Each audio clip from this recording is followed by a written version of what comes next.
welcome to another episode of Jordans and Jazz. Again, I'm your host, Juan Williams.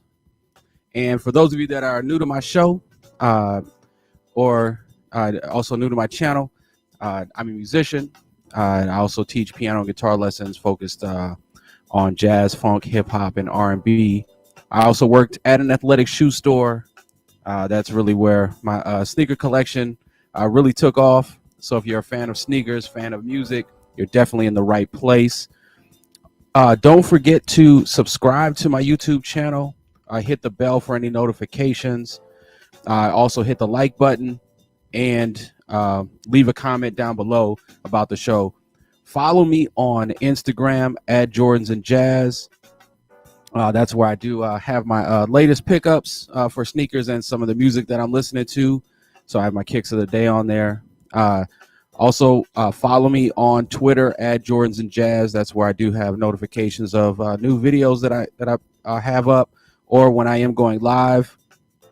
So today I do have a great show for you. I did want to share my kicks of the day. Is the Jordan 3 patchwork. I picked those up over the holiday season, so I definitely had to grab those. And I actually ended up picking up 2 pair because I was on one of the Nike Lives, and I ended up grabbing. If you join the Nike Live for one of the shows, they allowed you to get another pair. So I ended up picking up 2 pair. So that's my kicks of the day. So again, I have a guest today, and let's go ahead and bring in Cameron Mann. We got the Mann of the Year album. What's up? That's what's up, man. What's happening? Good to see you, brother. Man. Man, thank you for coming through. We got, like I said, we got your new album dropping. Yeah. 12/31/21. Coming up here. Oh, this Friday. That's right. This Friday we got it coming up. So again, make sure you check that out. Where are we gonna be able to find that? Where are we gonna be able to find that album? We got it uploaded on every single platform. So it'll be going live on Apple Music, iTunes, Spotify, Tidal, Google Play, Amazon Music, everything. It'll be live, as well as, most importantly, you get a physical copy directly from yours truly. So you can follow me on Twitter at CamSawHeConquer3, as well as Instagram at CamSawHeConquer3. Okay, so that's what we got. So that, of course, my album of the week has got to be it's got to be the Man of the Year, Volume 1, Black Rose. That's right. Why do you think this was the right time for you to drop this album? Well, it's been a long time coming. This is my second, project. My first project was Man of the Hour. I released it in 2015. And at that time, I want to say hip hop was in a different space. And I was excited to release my first project. I really focused on the lyrics and the music, and I wanted to make sure it was a quality body of work. But at that particular time, it was like the year of the mumble rap.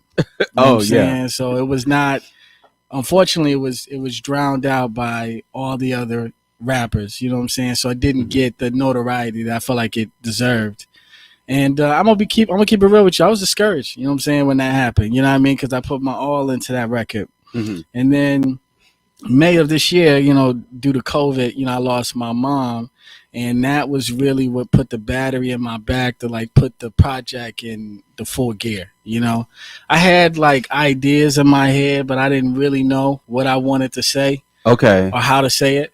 But when that happened in May, that was when I really got busy with writing and just started writing how I was feeling. You know what I mean? I could really tell, when you were writing this, or with the lyrics, I was like, okay, there's something that you want to say, or there was really some self-reflecting, on everything. I really felt like there, it was like there was a look back period that there was a look inside that you did. That was the theme, you know what I'm saying? For me, I could have made a record. It could have been a sad album. I could have did that, losing my mom, because me and my mom were close. Yeah. Still are, but what I wanted to do was make a triumph album, Mm-hmm. you know, and embrace her life and what it meant to me and like the lessons that she taught me. Because in those 6 years, you know what I'm saying, I got married and then got a divorce and you know what I'm saying, I was changing jobs and you know, money wasn't, you know, the best that it's ever been for me, you know, Mm-hmm. in that span of time. And so things started to really just kind of shake, you know, like the ground from beneath me. You know what I mean? And so with this album, just being able to like look back, what how did you how did it help shape this album?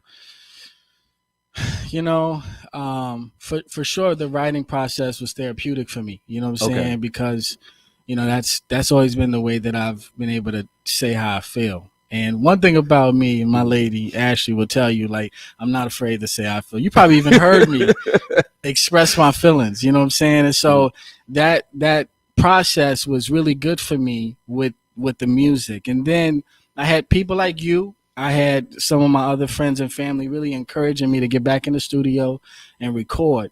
So, you know, I want to say end of October was when I had a couple of my features come from Los Angeles and I had to put it in the hard gear and start recording so we can get the album out at the end of this year. Okay. And with so I wanted to take it back to that point that you made, that the music, you know, music being therapeutic for you, Right. because one of the songs that sticks out, and I think it sticks out for a lot of people that heard the album, Yeah. is Music Kill Myself. yeah, Yeah. that. And I've noticed, so I had this conversation with another friend of mine, and you stated, you know, like with COVID, and it seems like a lot of people started to bond over music. Yeah. Like music was a really great way for people to bond over music. And so when I heard that song, and I'm like, that's it. Yeah. Like how you were feeling in that moment when you were writing that song, it seemed like this was a way for you to connect to everybody. Yeah. Yeah. And that particular song is special. That was like the fourth song I wrote. Okay. And so I wrote the hook, which was simple, but at the same time, it was a feeling. You know what I mean? Mm-hmm. And so I knew like the singer that I would get on it, I wanted them to sing it from the stomach. You know what I mean? Okay. To feel that. And then like with my rhyme, I knew I wanted another rapper on the song. I didn't want to occupy too much of it because the one thing I did on the first album was I didn't have any MC features. It was just me. And I took a page from like Nas, you know what I'm saying? Mm-hmm. He's one of my favorite. And so we'll get into, I think we should get into that story a little bit later. We'll talk about that. We'll get to it, man. But so this particular song, I'm like, I need two different rhymers besides me, right? To really feel the track in. And I felt like I did a good job getting a blend with Nico Deshawn and Hypel, you know what I mean? Because they're both different. Hypel is an actor as well as an MC. Okay. And they probably know him by his acting name, his government name, which is Leonard Searcy. And then Nico, he's like family to me. That's my cousin, you know what I'm saying? Mm-hmm. And so we grew up together. And so him just growing up and like developing his own love for the music just blew me away. And I knew at one point I wanted to get him on a record.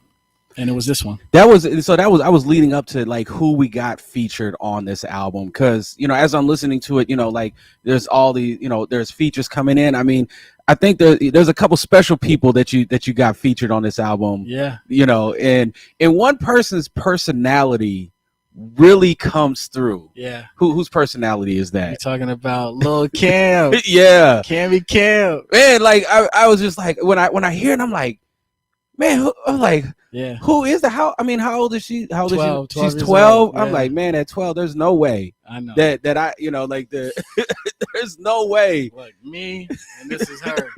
She's the new improved Cameron, for real. You know what I'm saying? Yeah, like I mean, how special was that for you? You know, shout out to Sincere. He really, you know, kind of planted that seed. I knew I wanted to do something, but I didn't know how to do it. Mm-hmm. You know, and I would mention her in virtually every rhyme. You know what I'm saying? So her voice is fun and it's full of life. You know what I mean? And so, you know, being able to find those pockets where I could add her to the welcome to the show and Pray for Forgiveness, and then the song that we did together with Don't Say Goodbye. It's a special thing for artists. I imagine that's how Jay-Z felt. You know what I'm saying? Having Blue Ivy on 444. You know what I mean?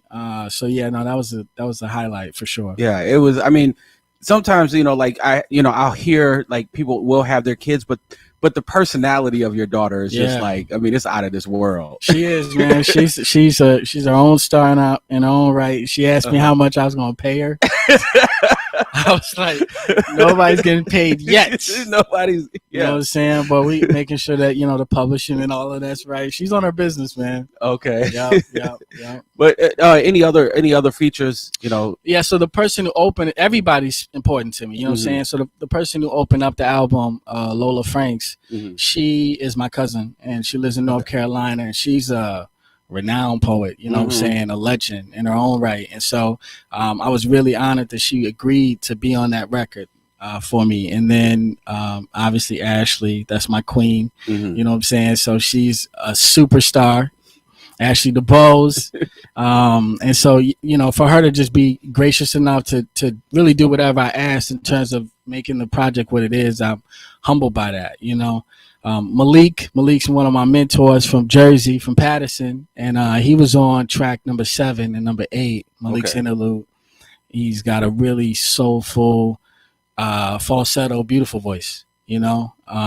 Noel sings, Chasing De Niro, I Don't Want to Leave Nobody Out, Brittany Delaney, Sincere, Cool James. Yeah, gotta shout out all the people that made the album. I mean, I think, like I said, I mean, I told you this, that, you know, this work of art, like it's, you know, like you really put a lot into it, and but it shows. But that's part of it too, right? Like no matter what, like this work of art is there. Yeah, it's gonna live forever. You said that to me, and I appreciated that. You know, I really wanted to make quality. That's always been my thing. My mom taught me that, you know, quality over quantity. And I know you share those same, you know, appreciations for quality, you know what I'm saying?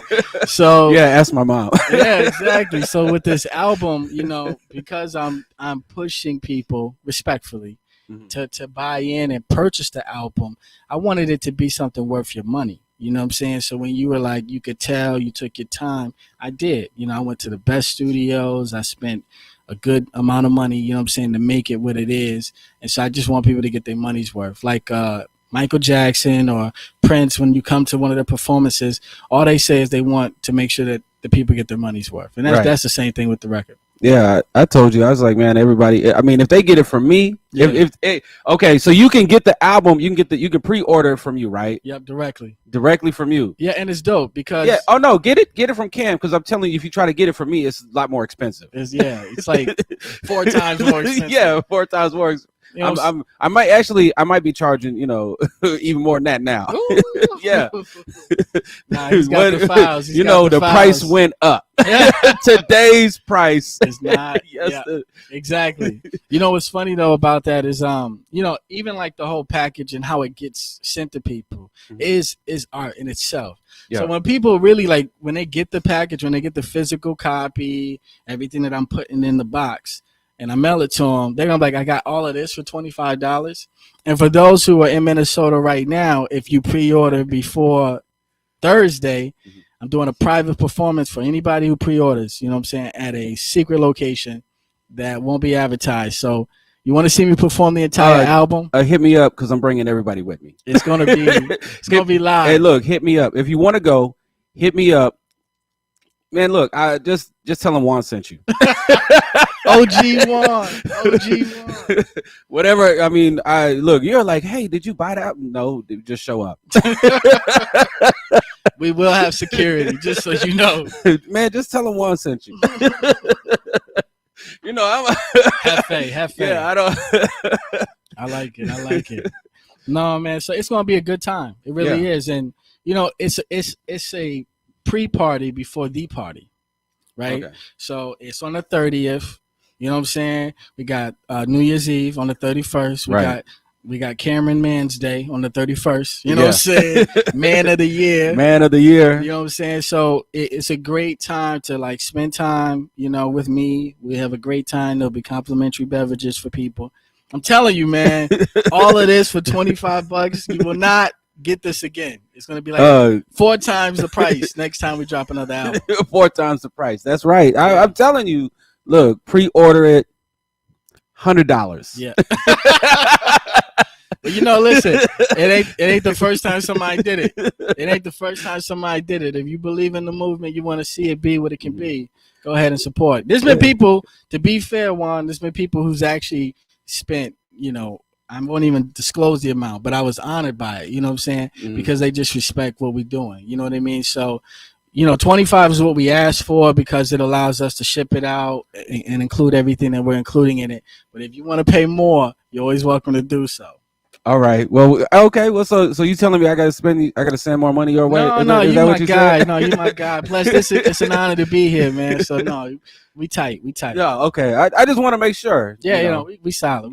Okay. We good. Casa. Oh, I got the Casamigos on Cheers. deck. So yeah, we in there. Tell me about your. You kind of spoke about your process. Tell me about your writing process and what and what it was like creating this album. Just kind of walk me through that a little bit. Well, the writing process for me has really matured because at one point, like I used to be in a room, it was dark, nobody could say anything to me, you know what I'm saying? And I have headphones on and I'm just listening to music. And so this time it's a little different. I can write with people around me, but I still like to have my own space, if that makes sense. You know what I'm saying? Mm-hmm. So what I kind of do is I lean on a couple of producers I worked with in the past. One particular, Tone Jones, phenomenal musician. Next, we're getting you on volume 2, by the way. So you know what I'm saying? I listen to those beats and I'm kind of formulating a song in my head. I don't know what I'm saying. I don't even know what it's going to sound like. I just know what it feels, Okay. And so when I'm arranging music, I'm arranging it by a feeling, like a book or like a movie. You know what I'm saying? How we start in one place and we end in another place. And that's kind of how I formulate the album. Because I could kind of tell that it wasn't it. I felt that the way that the songs were structured were a little bit different than, just what you'll normally hear on the radio. Right. Or, just songs that just come out. I felt like there was a different type of just structure in everything. It's a feeling, man. It's a feeling, bro. Like I feel it and I'm writing to that feeling and I try to stay true to that. You know what I'm saying? Always. And so one of the things, and I don't know if you mentioned this yet, but I don't curse in my rhymes. Okay, I think there was a lyric in one of you said making a whole album without a curse word. Yeah. Yep, that's Greatest Never Known. You know what I'm saying? Yeah. So what type of rapper make an album without cussing? I'ma do it again just to show them that it's nothing. Rakim. Yep. Rakim. So Rakim is one of the hardest. Yeah, one of the greatest. I had this debate with another friend of mine that he didn't think Rakim was that that great. He thought he was good, but Rakim was he had rhymes that he had albums with no cuss words. And I think when you get to that point as an MC where you can do that and you're confident in your message, it's like you're playing with like house money at that point. Right. Nobody can tell me anything because it's like I don't need to curse to get my point across. Not only that, I can have my daughter rap my rhymes, and believe me, she be rapping my rhymes. Right. That's a good feeling. You know what I'm saying? Okay. If I was disrespecting women and I was calling women B's and H's and whatnot, right? Mm-hmm. I don't want my daughter saying that. You know what I'm saying? And so, it's just being conscious of that. You know what I mean? And being a good role model. Okay. Yes, sir. But still, the being able to switch out words with a curse word, though, like that's a different type of creative space. I think you have to be in. Yeah, man. It's you know what it is. I tell people all the time to write with intent. You know what I'm saying? Okay. Write with intent. So whatever I'm putting down, and I told my daughter this, even if it's something that you don't like, don't write it because it becomes real once you write it. You know what I'm saying? So you can think it, but if you write it, it's like that's the magic right there. You know what I mean? Yeah. Putting it down. And so I always think about that. That's why I would rather use my phone. So I can delete, on my computer. Okay. You know what I'm saying? Every once in a while, though, I bring out that pen and pad, man. It feels good. You know what I'm saying? Mm-hmm. And the smell of ink when you Okay, You know? yeah, I don't know about the smell. I don't know. I mean, oh man, you yeah, be writing enough, you start to smell. The yeah. pages be on fire. Oh yeah, Yes, sir.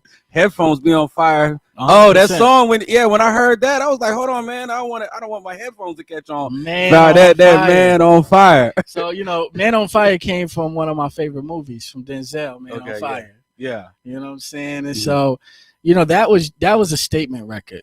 That was a statement record of addressing hip hop's climate right now. I see the shift changing because I remember when I kid you not, I remember when J. Cole was on MySpace before he signed to Roc Nation.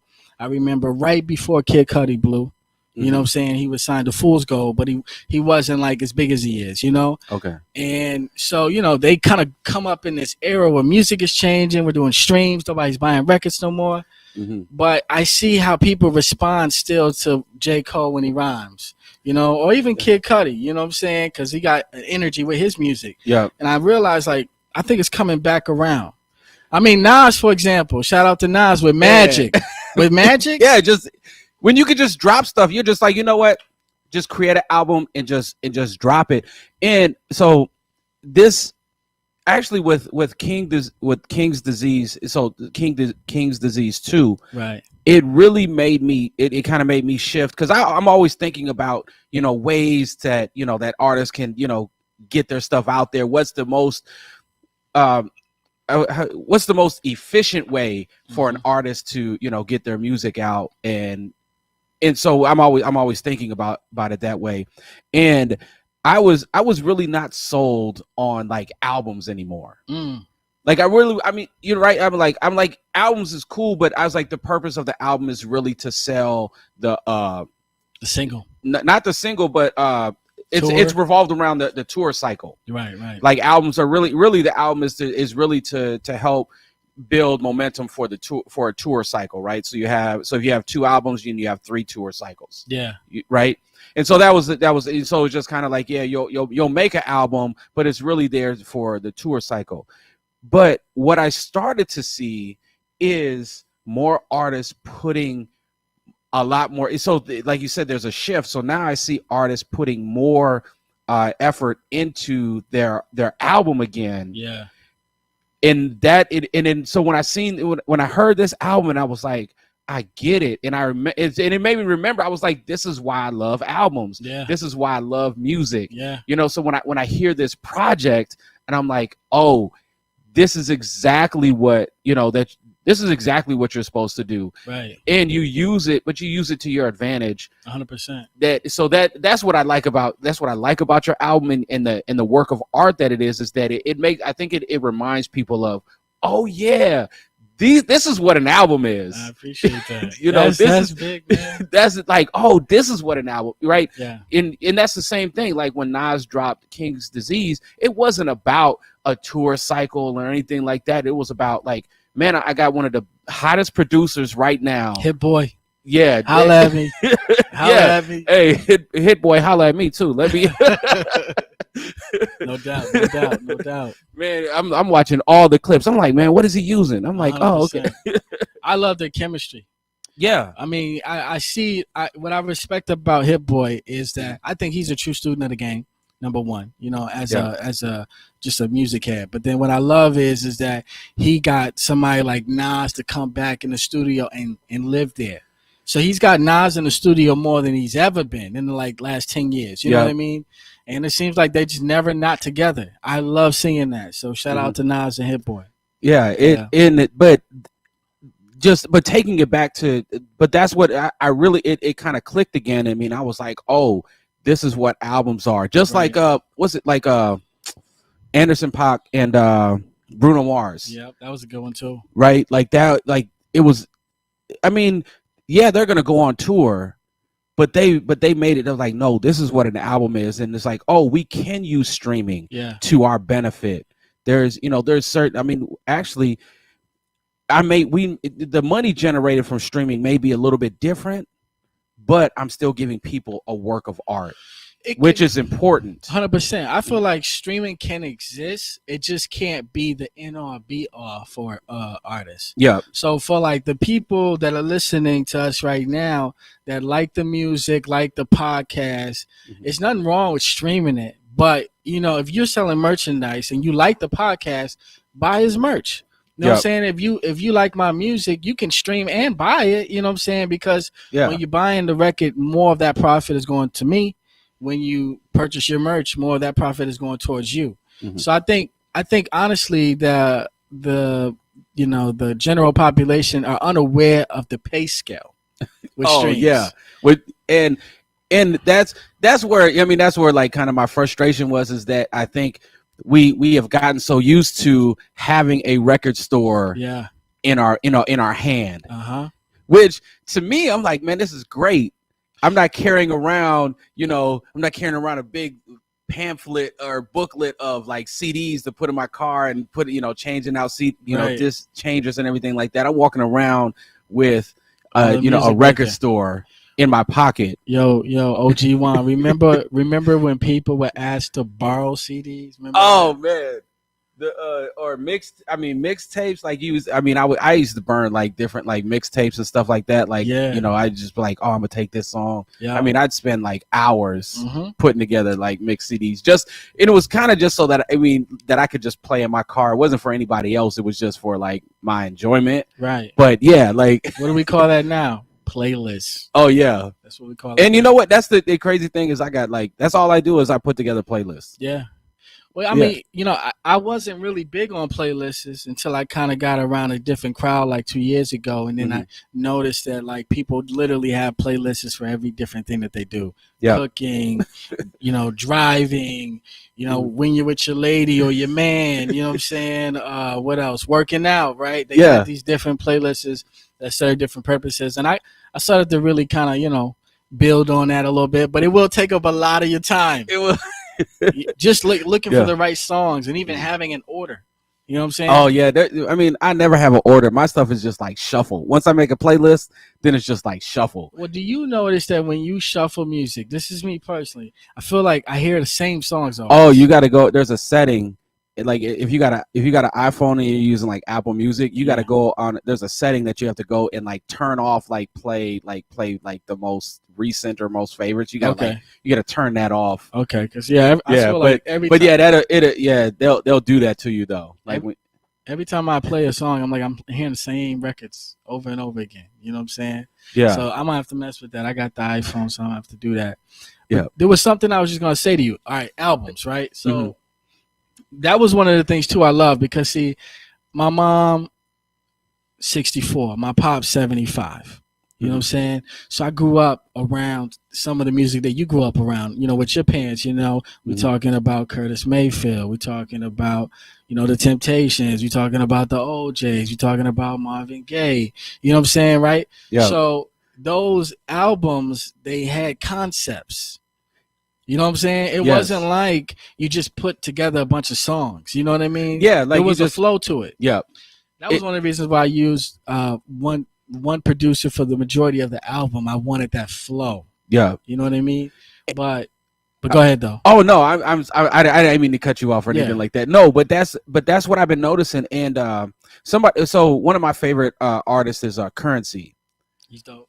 So Currency, he said that. So he's like, he like drops albums, but the reason what he does is he goes and he works with like one producer and he says, how I'm feeling, if I want to write like how I'm feeling and I need to get out what I'm feeling, well, I want to work with a producer that needs to get out his feelings too on the record, right? And then that's what, and so it's just, but you saying it in it, and I was like, I think that's where the music is going to again. Like you're not going out to get like all these different producers back. Like I think of early 2000s. You're like, okay, what am I gonna do? I'm gonna go get the Neptunes. I'm gonna go get Timbaland.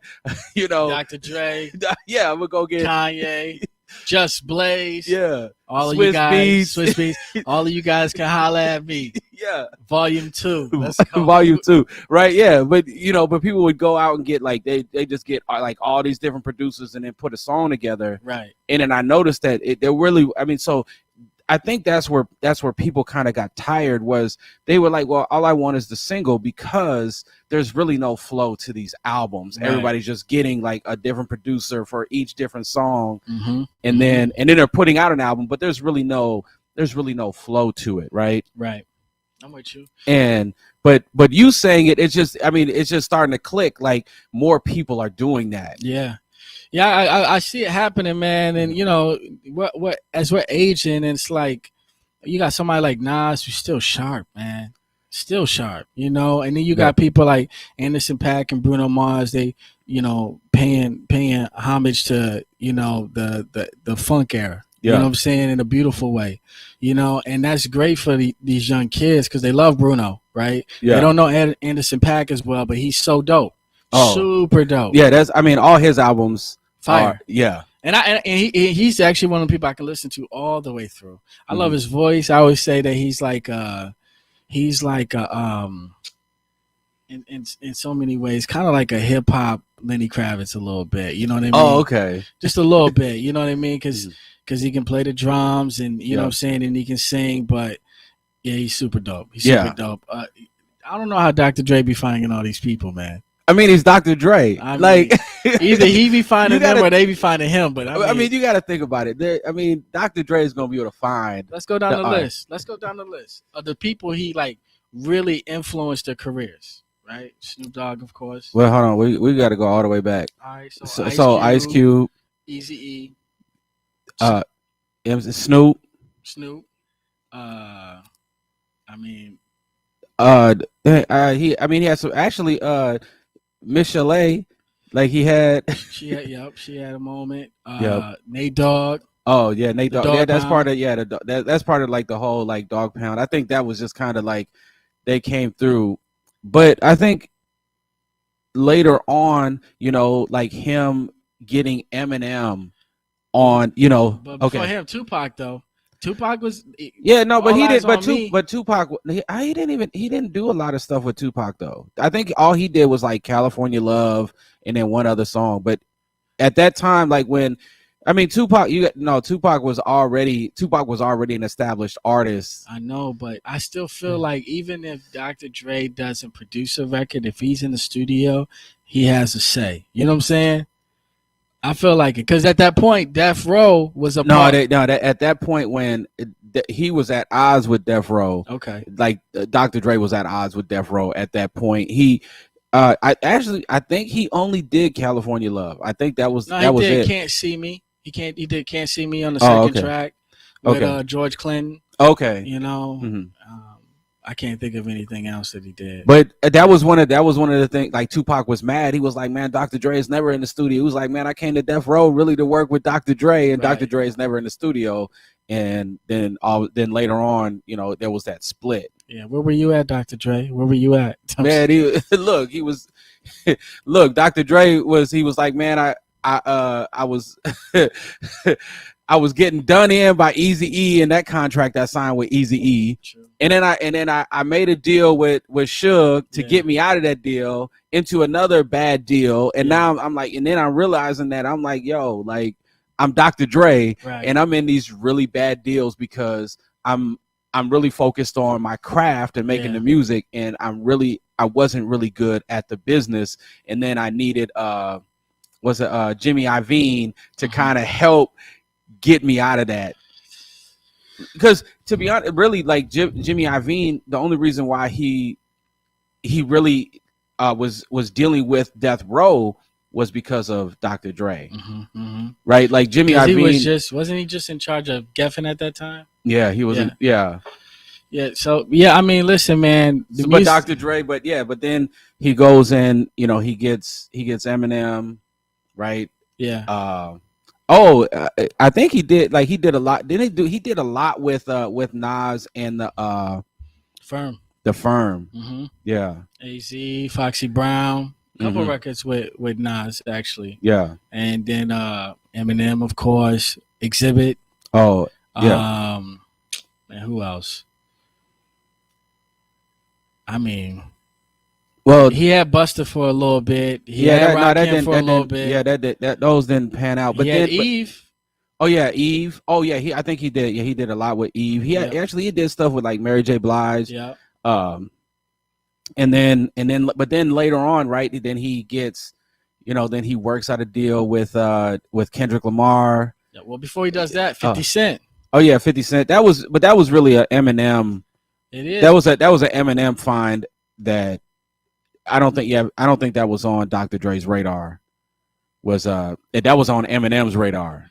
True, but he still that's like it was the tree branches. Yeah. We could talk about like the Dr. Dre, like all the the tree branches from like Dr. Dre. It's a force. Oh yeah, well I mean if you who man Scott Storch. Oh, the Scott Storch. Yes. It gets deep, man. Yeah. It gets deep, man. And then he had relationships with Jay, Jay-Z and writing Still Dre for him and Snoop Dogg. Like, man, that record is classic. And that was the Scott Storch the piano line that he played for that. Yep. And then Game. Oh yeah, Game. Kendrick, and then you got Anderson .Paak, and he's got some other people that we don't know about yet. Yeah, I'm sure. Yeah. It's but it's a lot. There's the tree branches of Dr. Dre that are out there, and he's doing really great work. But it's weird though, because it's like, oh, Dr. Dre's in the studio.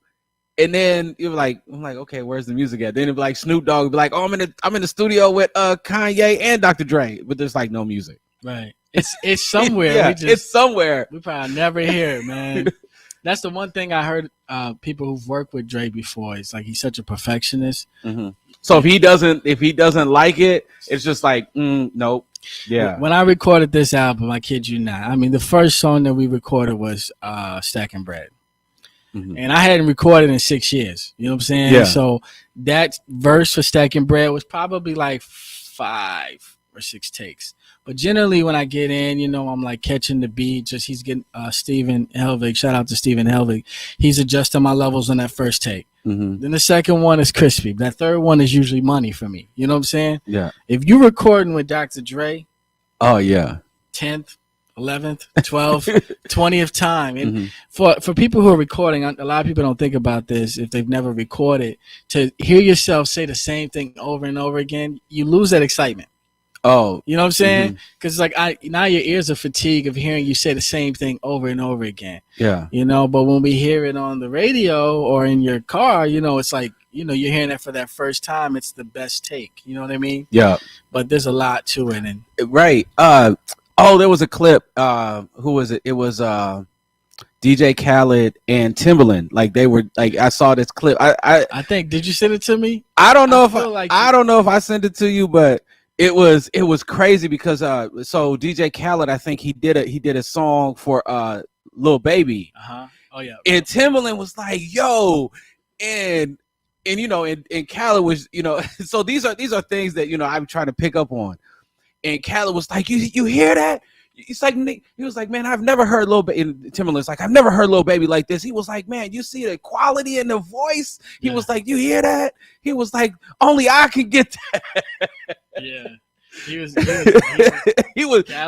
Khaled was hype on that one. But he was like, you hear the quality, you hear the quality in that voice.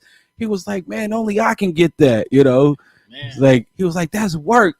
It is. And you know what? And part of it is, like that, like having that ear for some of that stuff. And that's another thing too. Like what I did with this record, which was different than the first one, is as I was writing, I was noting like different things I wanted to add. So like on The Greatest Never Known, there's a sound of a wolf in the back at the end, howling and growling. That was a little touch that I just thought like that would be nasty. And if you picked up on it, you know what I'm saying, you'd be like, because I'm saying I'm a lone wolf, you know what I'm saying? So that was pretty cool. And then just different things that like Man on Fire, I had panned my voice to go left and right on the speaker. Yeah. So as if I was talking in your ear, right? And Steven adjusted the pitches, you know what I'm saying? But I had directed that. Yeah. It's those little things that when you're listening, you're like, ooh, I like those things. You know what I mean? So yeah, we did a lot. We did a lot on this album. It was fun. So why do you think then you got such great feedback so far on this album? Well, you know, oh no, I want to stop. Yeah. Stop right there, first of all, because you're like, man, I want your feedback, your honest feedback. Yeah. You're like, no matter what it is, like, be brutally honest with me. Tell me the real, man. Tell me the real. I need to hear it. Tell me the real. And then I was like, there's no way. I was like, first of all, I'm listening to this album biased. Right. 2, I'm like, there's no way. I was like, there's no way. I was like, no, it's got to be all honest feedback. I was like, my feedback has got to be what we do good, what's great. Right. I was like, because the work is done. Yeah. But it was funny to me. He was like, man, here's the album, tell me what you think, give me your brutal honest feedback. And I was like, I got you, but it's gonna be a little bit, it's not gonna be that though. I appreciate that.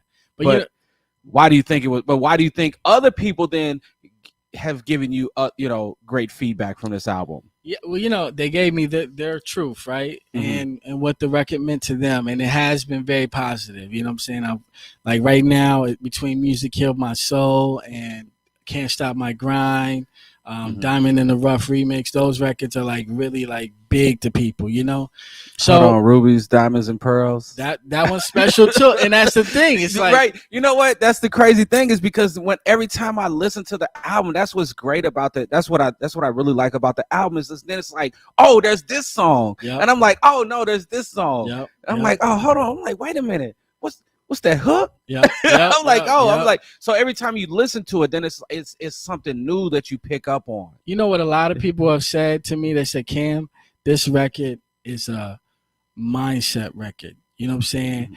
You get into a different mindset in this music. And if you think about it, that's what music is supposed to do. You know what I'm saying? It's supposed to put you in a zone. Yeah.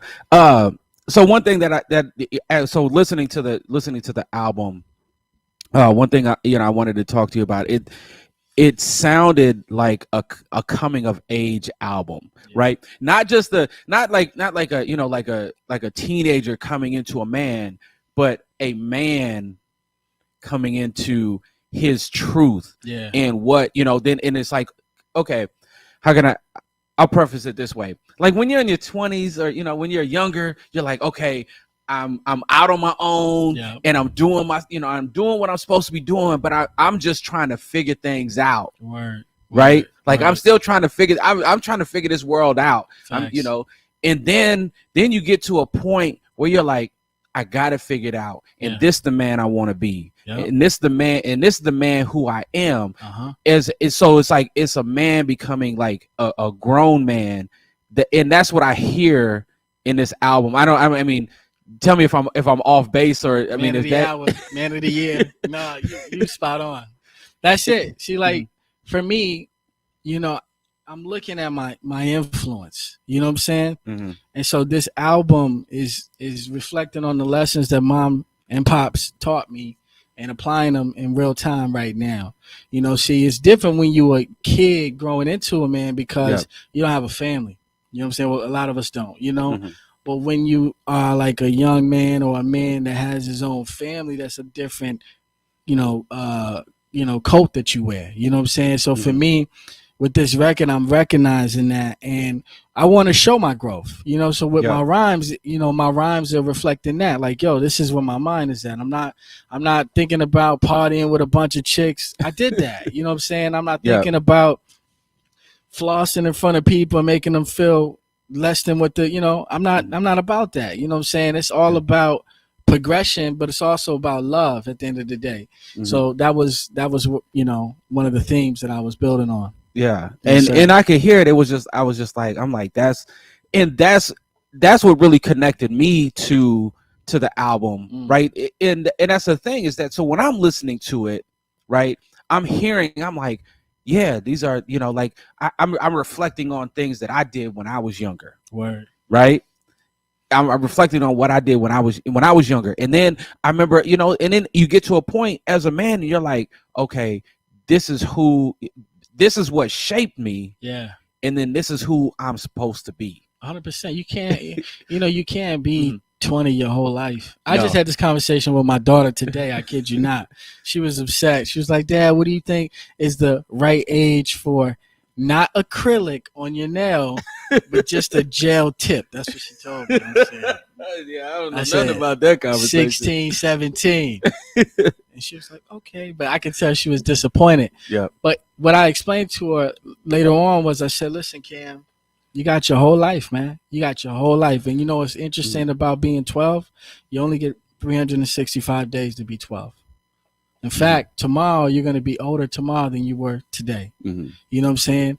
So she's like, sometimes I want to get right to being in college, and I want to have my own house. And I said, but if you do that, if you could jump to those events in life, you would miss the time with Papa. Mm-hmm. You know what I'm saying? You miss the time with your little brother. You miss the time with your dad, your mom. Anything can happen between 6th grade and college. Man, anything could happen between 6th grade and 12th grade. the rest of your life. 100%. Don't miss the moments. And don't be in a rush to grow up. Yeah. I still haven't grown up. Look, hey, there's nothing wrong with that, because you want to know something.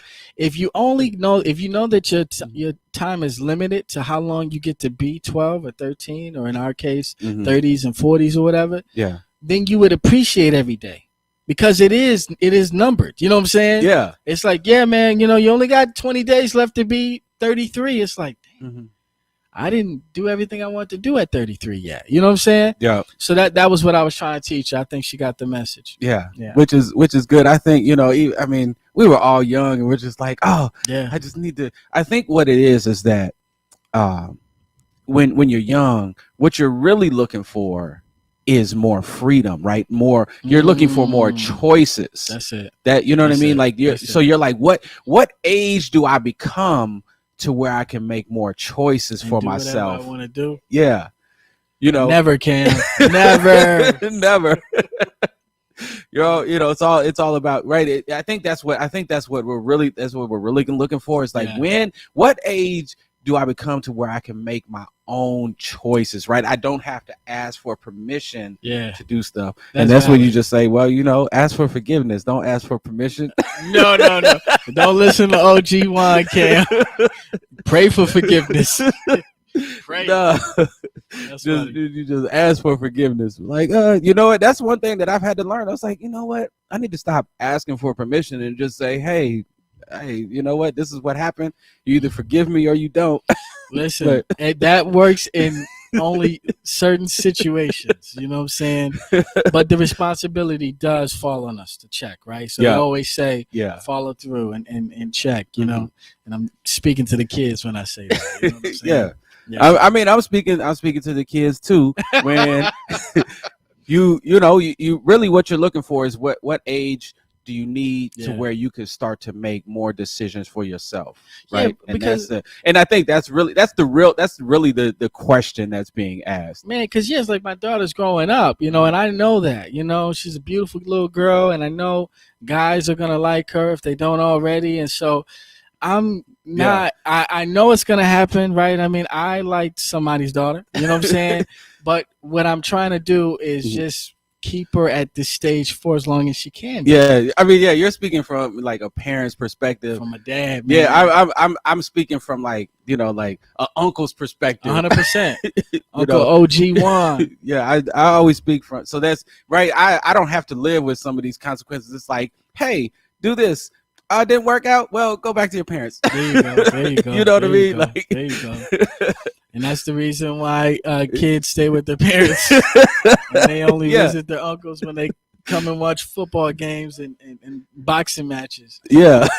But no, it's growth too, right? Because even I'm learning how to be this dad right now in real time. I've never done this before. I mean, most people, they didn't grow up to be, they weren't like a dad starting out their life, right? Or they weren't a mother starting out their life. So, man, let me tell you, OG. So look, when I was writing this album, I listened to some of my old stuff that nobody will ever hear. We put it in the vault, you know what I'm saying? And I do that because there's hunger in that young voice baby Beretta, that young capo, for those who remember me at that time, there's some hunger there that, like, you know, you kind of lose a little bit when you get older. You know what I mean? So sometimes I got to go back to that time where I remember, like, recording without headphones.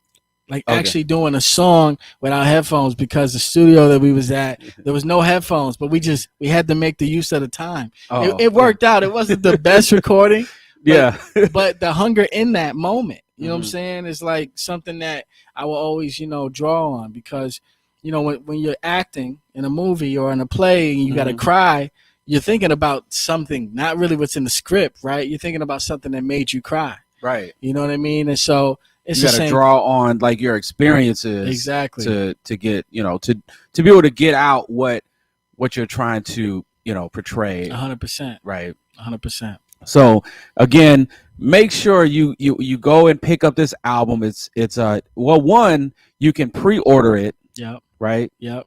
Hit me up directly at Cam Saw He Conquered 3. You know what I'm saying, on IG or Twitter.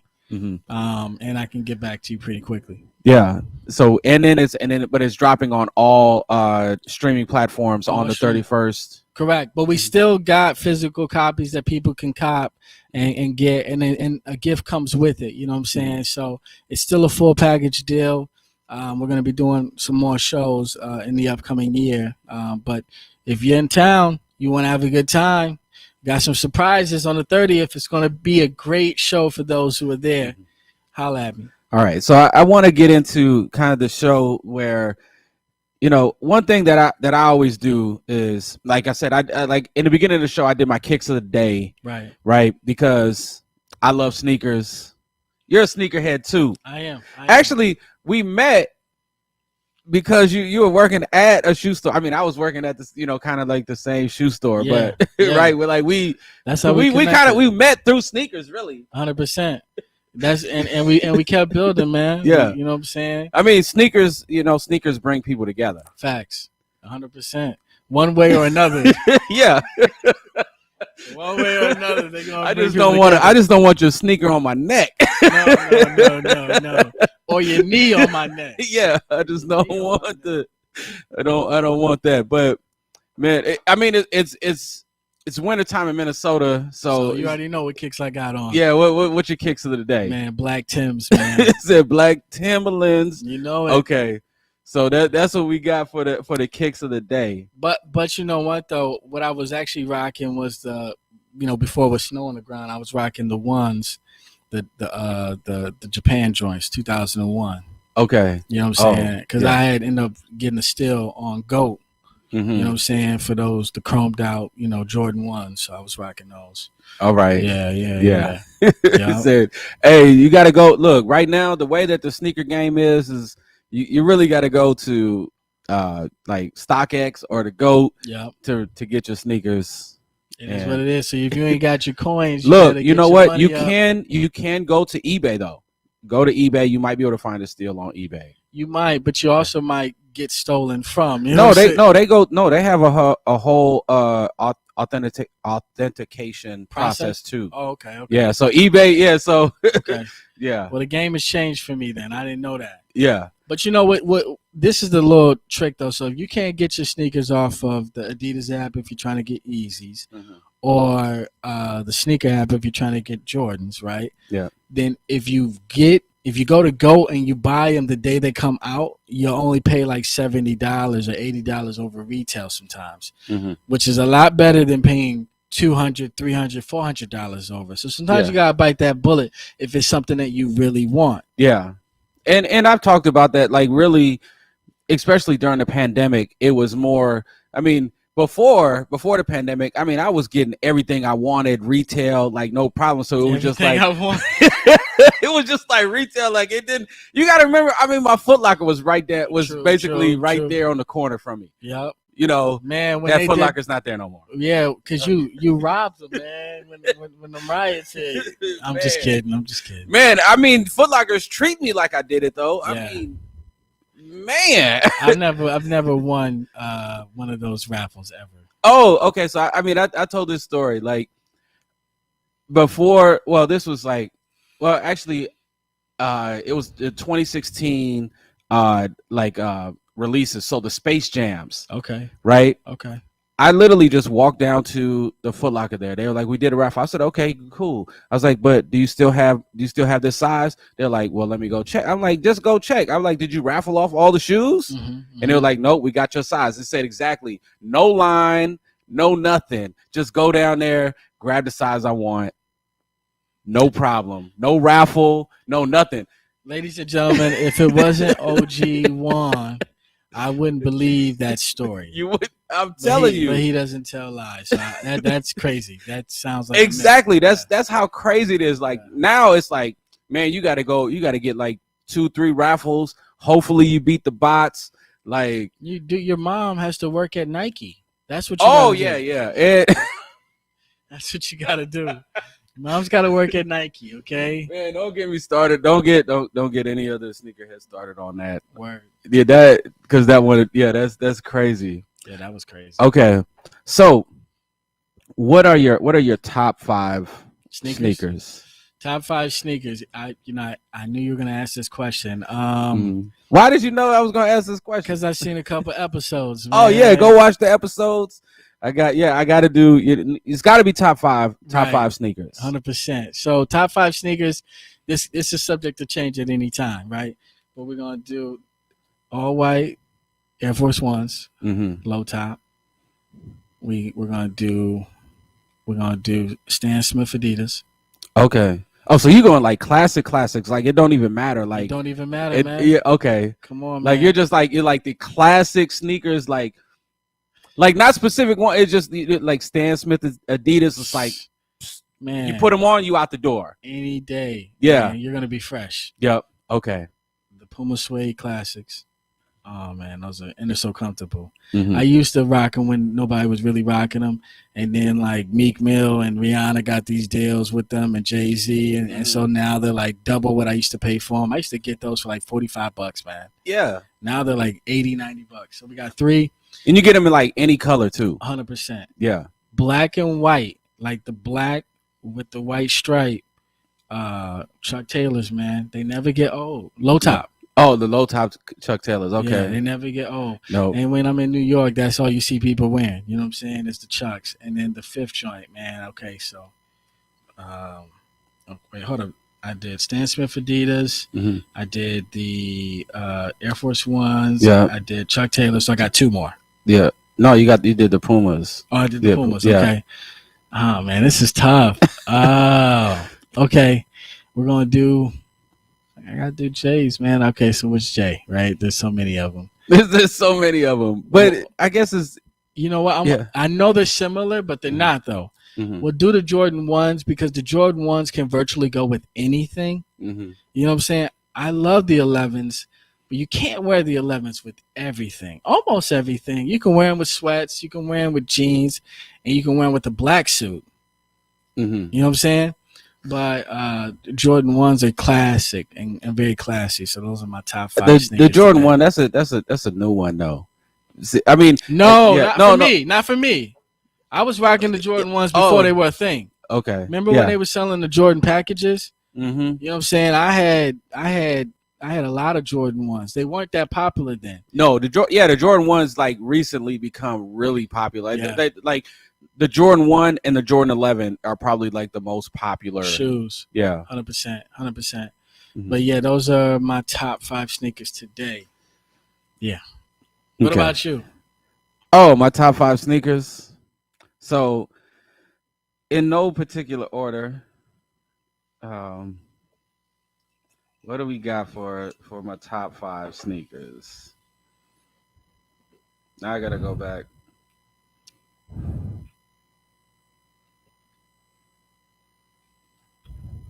Where is it at? Because I mean, it changes, but I wanna be consistent. Off the dome, what you feeling like today?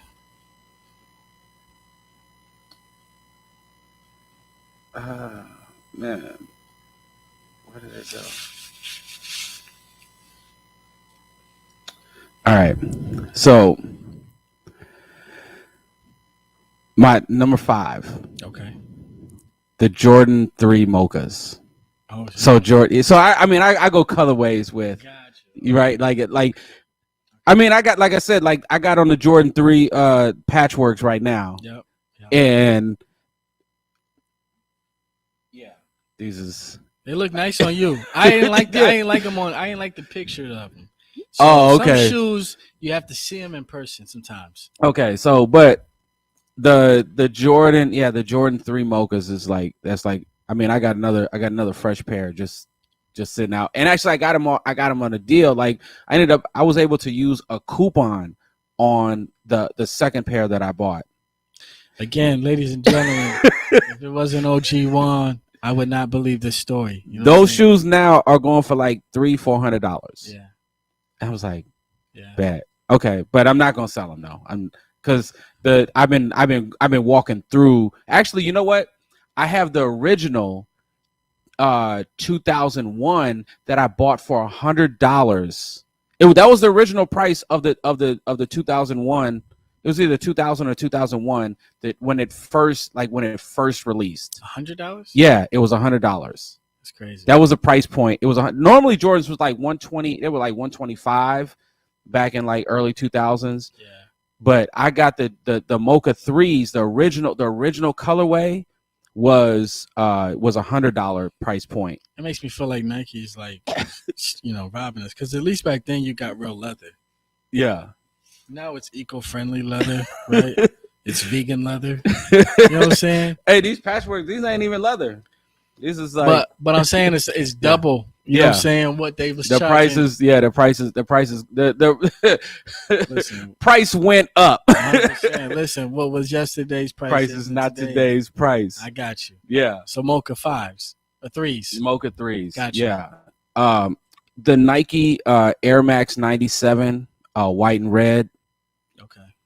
Okay. Actually, so I mean, Air Maxes are kind of like my favorite. The X 97, and then so the Air Max 97 white and red, and then the Air Max 1 white and navy. So the original color, but the anniversary is what I got. So I got to go with the shoes that that I actually own. Gotcha. So I own the Air Max 1, white and navy anniversary edition.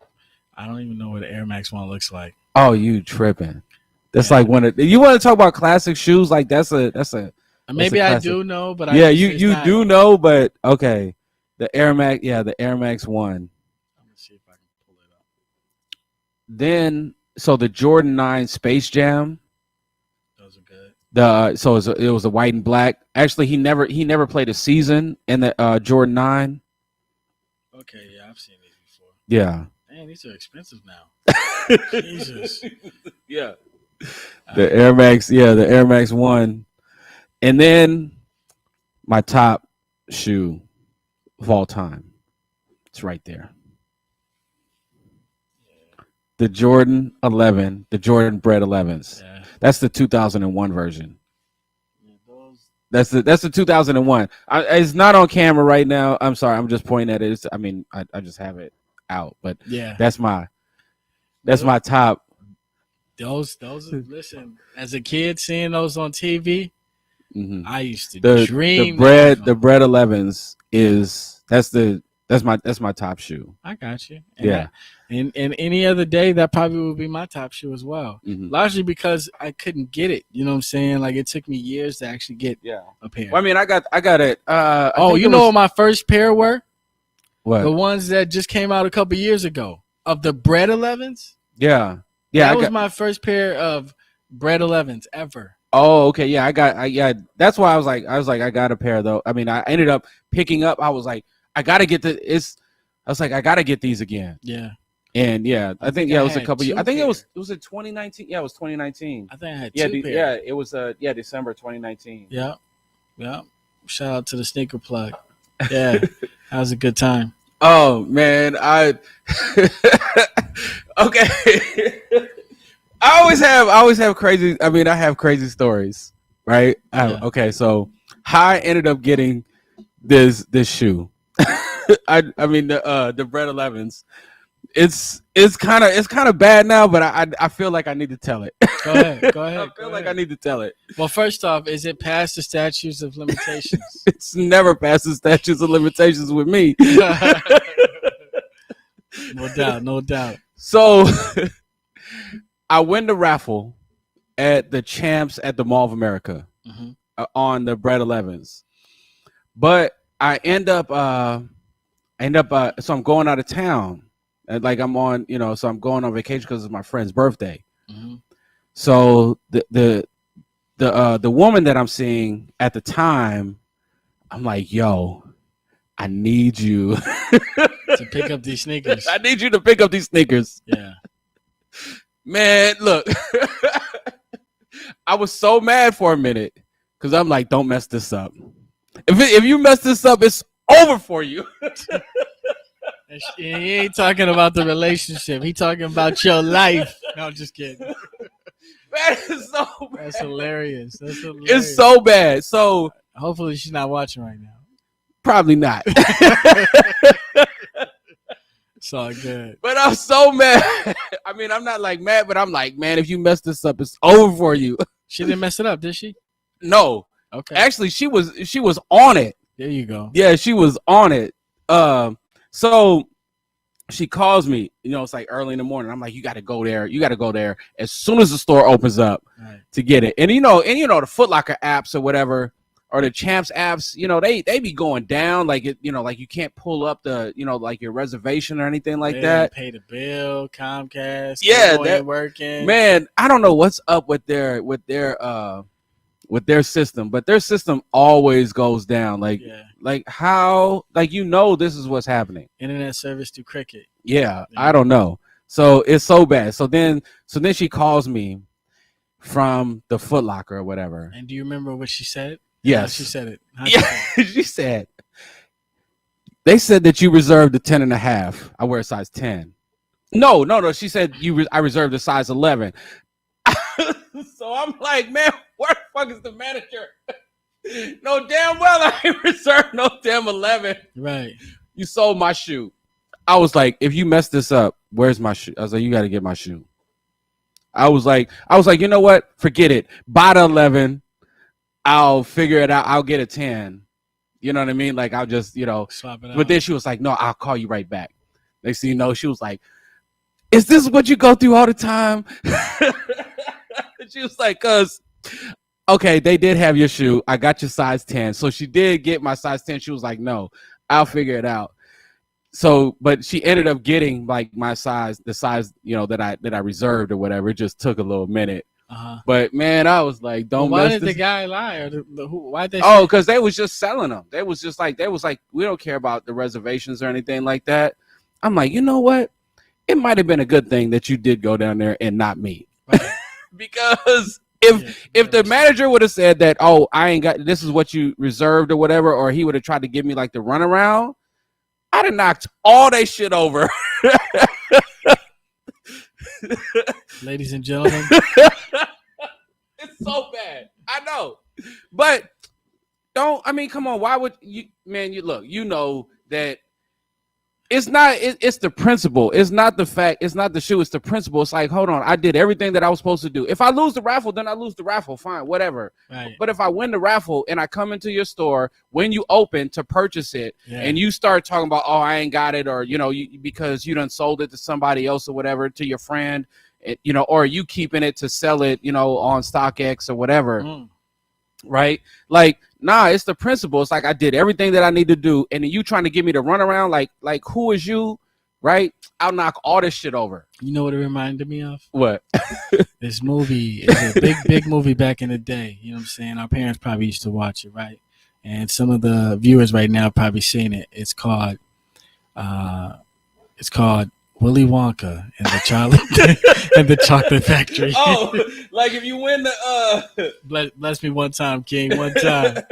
If you win the here you go. Bad. I got all this stuff in the way. Beautiful, that shit right there. Yeah. So you got the golden ticket, in other words. I got the golden ticket. And you listen, you bought the chocolate like everybody else did. You know what I'm saying? You ate it. You know what I mean? You did your homework. You know what I'm saying? Yeah. Right? Like you got good grades in school. You know what I mean? Now it's all a scam, man. I actually miss the days when It was. You That's had what to I'm be in saying. line. Like that, I could just walk down to the Foot Locker. It should pick be up like that. It should not be where if you have a bot, you can buy 100 pair. Yeah. I'm not trying to act nobody's hustle. I just want to be able to wear some sneakers. Right. Like, you know? And that's the thing. And that's another thing too. Is like I want to be able to wear it, at least wear it one time. I want to be able to wear my sneakers. Doesn't the sneaker app give you anxiety every time you try to join a waiting list and you put your information in, and you submit it, and I just put my phone away. I don't even look at it. It says 15 minutes left or whatever. I'm like, I'm not gonna look at it until an hour later. And then when you get that email and it like flashes up and it says got him. Oh yeah, got him. That feel amazing, man. So it was weird because I'm like, man, I'm just taking nothing but L's on the sneakers app, and then all of a sudden it was just like www, right? Like I ended up getting the it's like the casino, by the way. Yeah, I got the early access to the cool gray 11s. Yep, Jordan 11s. Yeah, Jordan 11. Yeah, I got the early access. I didn't believe you when you told me that, but then I said it's OG 1. No, I got nobody believed me when I got it. Yeah. Man, I was feeling like Diddy. I was turning stuff over like, man. No, man. I was at the corner store over on 32nd and Nicollet, and they were selling the cool gray 11s like 2 weeks before they came out. They didn't look the same as on the sneaker app. I'm BSing, man. Yeah. They wasn't real. They wasn't real. You remember that back in the day when corner stores used to sell sneakers? Yeah. Well, you got to be kidding me. You got the Shaq symbol on the Jordan shoe. Get out of here. Oh, yeah. Because they went and picked them up from Walmart and then was like, oh, yeah, we just gonna, like they bought it. Yeah. Shit, wow. Okay. So also we got top 5 albums. Okay. Okay. So ooh. We doing hip hop. No. It's just top 5 albums. Wow. It don't even matter. Okay. Now this is also subject to change at any time, but favorite album right now, Marvin Gaye, What's Going On? Yeah, that's a good one. Lauryn Hill, Miseducation of Lauryn Hill, that's 2. Ooh. Nas, Illmatic, that's 3. The Illmatic. That's the first joint. Yeah. Oh man, we only got 2 left. Okay, what can I do? All right, I'm gonna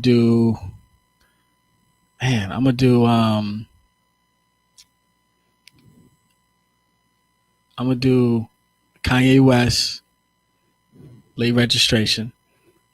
Okay. That one's beautiful. And then my last joint, you can't go wrong with any of these records, man. But my last joint is Curtis Mayfield, Superfly.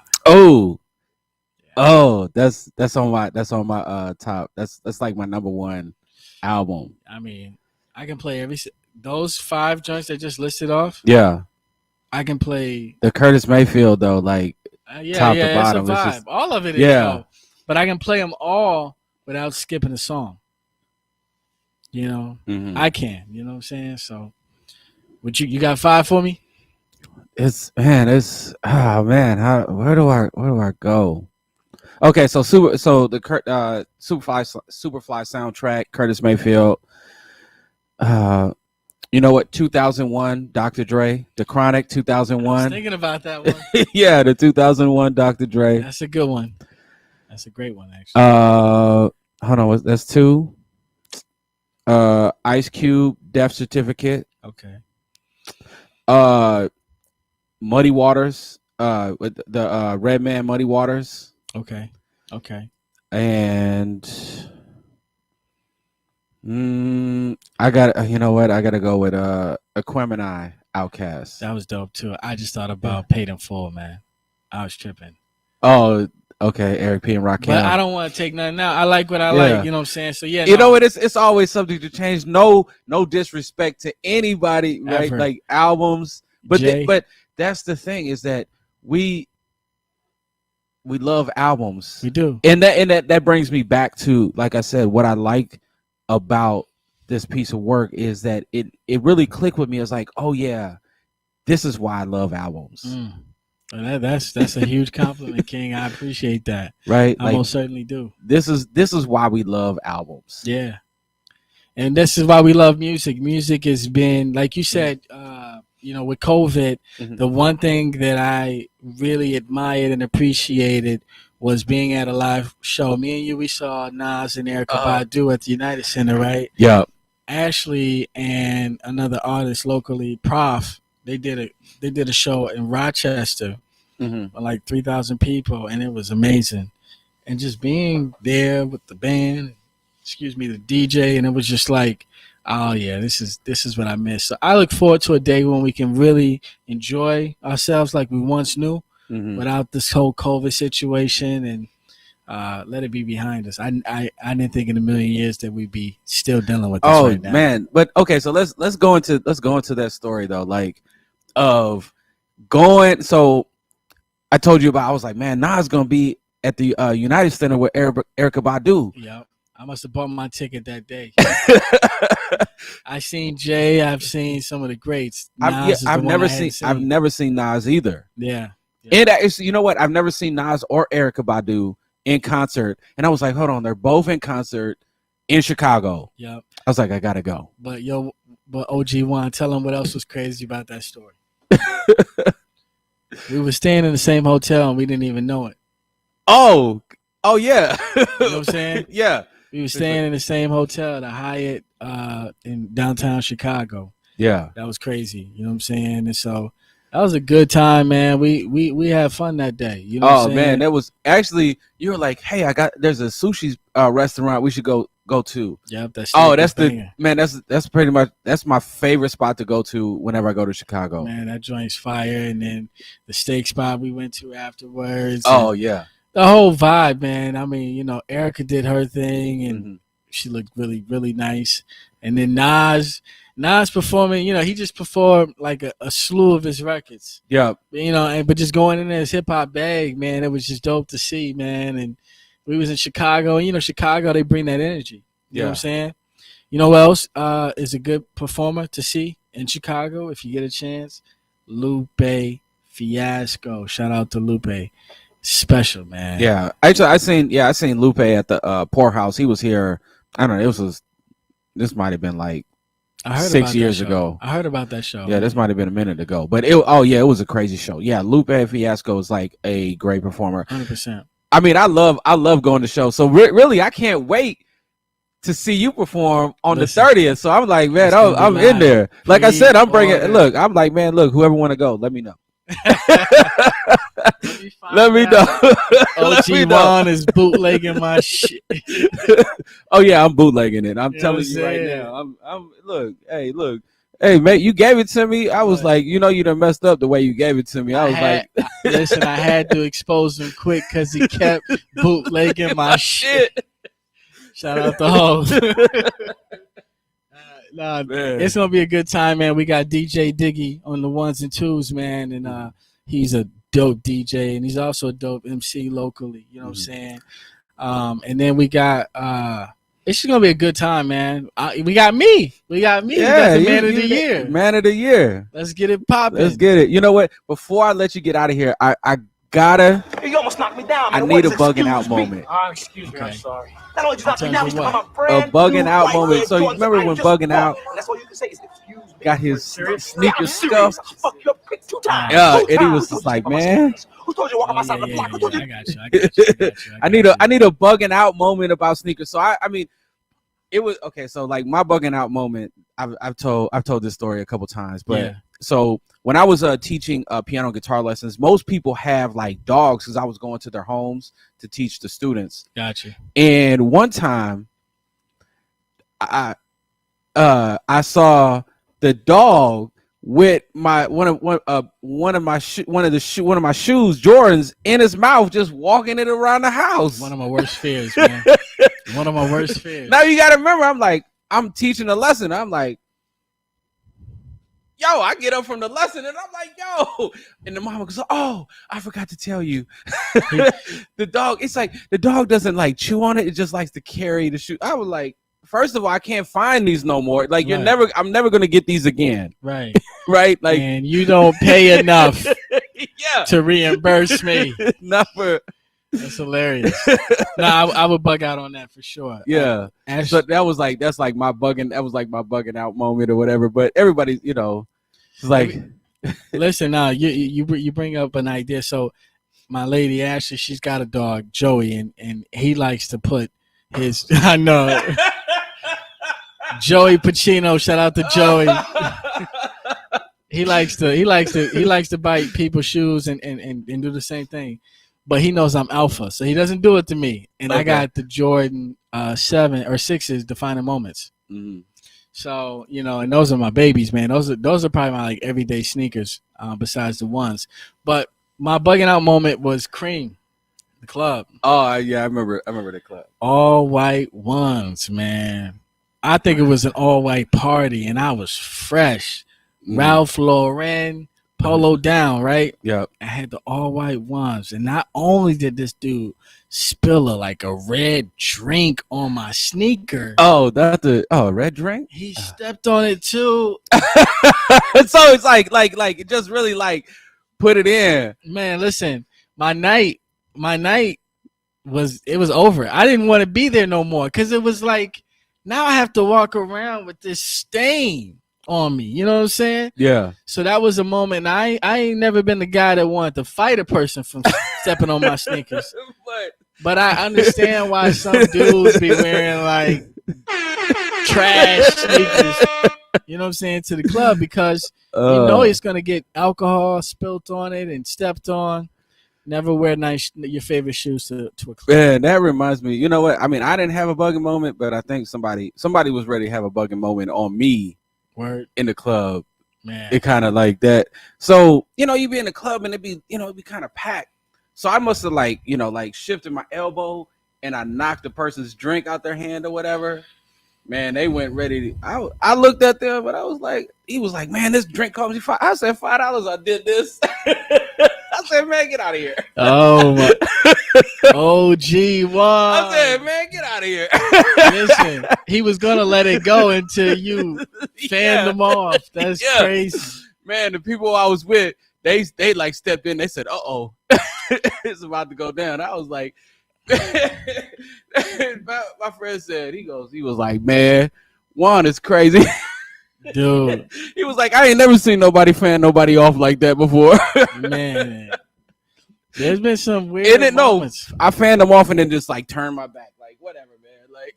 Like more disrespect. Yeah. Disrespect level has risen by 3 times.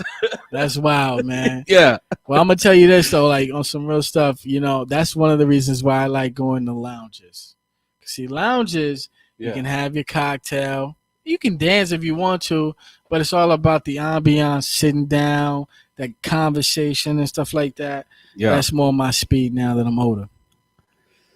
All right. Yeah. Well, yeah, I appreciate you, man.